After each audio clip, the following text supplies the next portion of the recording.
Welcome Scorpio to your in-depth weekly forecast for week commencing the 23rd of October. Wonderful news on Monday. The Sun returns to Scorpio for the first time in 11 months, joining up with the newly arrived Mercury that moved into your sign right at the end of last week, but also your traditional ruler of Mars. So that's a lovely combination of energies. It's going to give you a lot of thrust, but most of all it's going to see you move in much more into the present. One of the tricky things about having planets moving through the 12th house is it's more reflective. Also, you have Venus in a very sociable location, linking with Jupiter on Monday, exactly in a trine, very favourable. And that position of Jupiter, despite its retrograde, is in your sector of relating.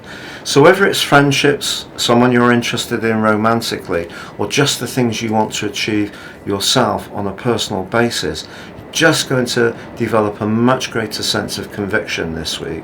And you're also going to be very enthusiastic, which could be pretty hard to resist. But we do, of course, have a lunar eclipse as the week draws to a close in your opposite sign, very close to Jupiter, the planet of growth. What does that mean?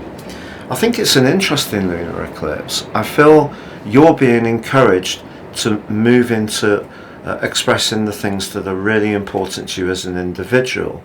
But Jupiter and Uranus in your 7th house, Uranus has made things very restless, perhaps disrupted around relationships. Perhaps you've wanted time with people, time apart from people. It's certainly maybe been a period over the last 4 years when you've wanted to break free of relationships that haven't really been working for you, but you may have also had some exciting connections.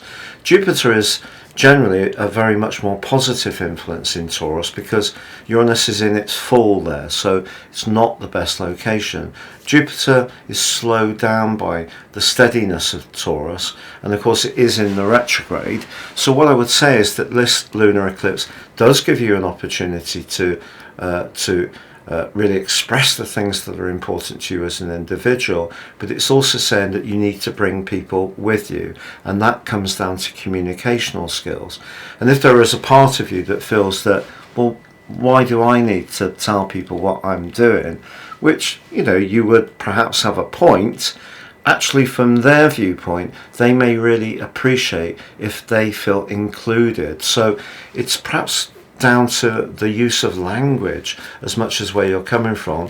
There's nothing wrong with going through periods of the year where we really have to be single-minded.